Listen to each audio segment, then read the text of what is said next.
My name is Alan Smith. I've been with AllOccasionVideo going on 22 years now. Why did you start AllOccasionVideo? I actually kind of fell into video. I used to have a little camcorder that I played with. Some friends of mine asked me to videotape their wedding one day, and so I said, of course, yes. I showed up to the wedding. They had hired a company without telling me, which was no big deal, and I said that was fine, but she felt so bad, the mother of the bride, she went and asked the owner of the company if I could help him out. And so he said, sure, put me on one of the cameras. He liked what I did. After that, he hired me to shoot part-time, and then that just led into full-time, and then I became the owner of the company. Oh, wow. So same company? Same company. Okay, yeah, you just took it over. Took it over. Oh, I wow. bought it in, I started full-time in 1997, and then I bought it in 2004. Okay. And how early do couples need to book your services? I tell couples, if their wedding is between April and July, as soon as they know, go ahead and book it. Because it's not only true with us, it's true with cakes, venues, photographers, on down the line. Those are really the most popular months. So you'll have multiple brides going from the same days. So yeah, as soon as you know, just go ahead and book it. So if a couple is interested in your services, how does your consultation work? What I like to do is go through actual weddings that I've shot, and if the wedding is a place, their wedding is a place that I've been before, I'll pull out that wedding so they can see what the venue looks like, decorated, what the bride and groom look like, coming down the aisle, all of that.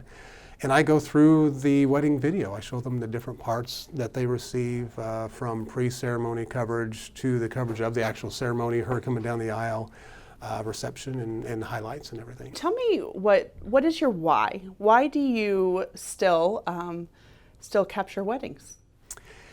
I think that has evolved some over the years. It used to be about the day of, and it still is to a point, but I've been in business long enough that I'm getting calls several years later that the couples are pulling out their wedding video and saying, we had forgotten so much of what happened that day.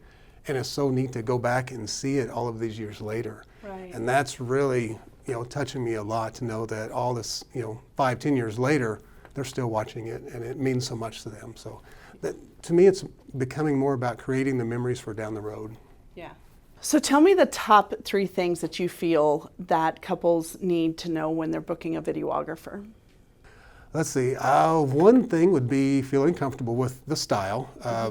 Most videographers have their own styles, and none of them are right, none of them are wrong. It's just we all have that different eye. So just finding out what you like about a person, that would be one thing I would look for. Another thing that would be important would be the audio.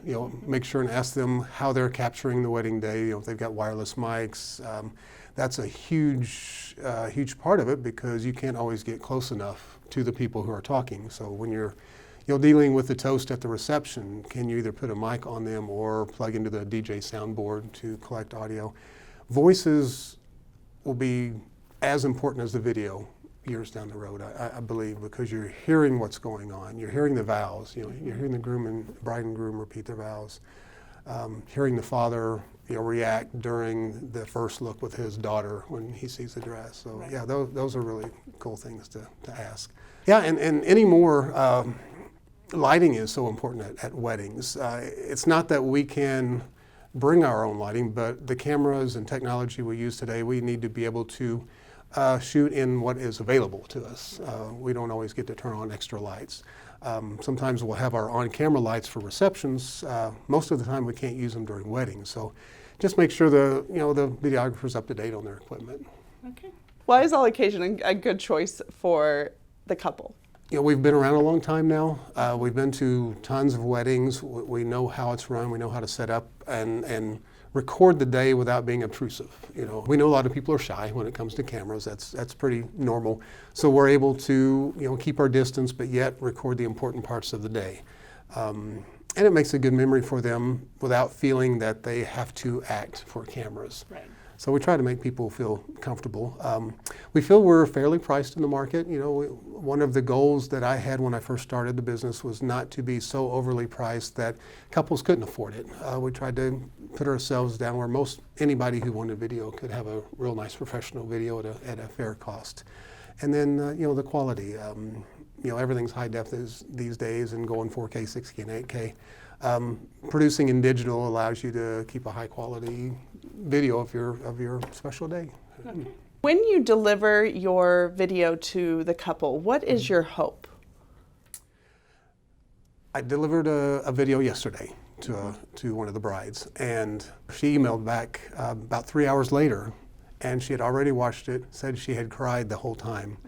And it brought back everything that she felt that day. You know, she said she remembered some of the feelings of the day and the fun she had, and she said when she watched it, it just brought everything back, and that just touched me. I thought that was really cool. That's really rewarding, and obviously a big reason why you spend Saturdays and weekends doing what you do. So you see things when you're out there on site that day that you know is going to make a good memory for them. You know, these are shots, these are grandparents that are dancing that you think 20 years down the road this is going to be important.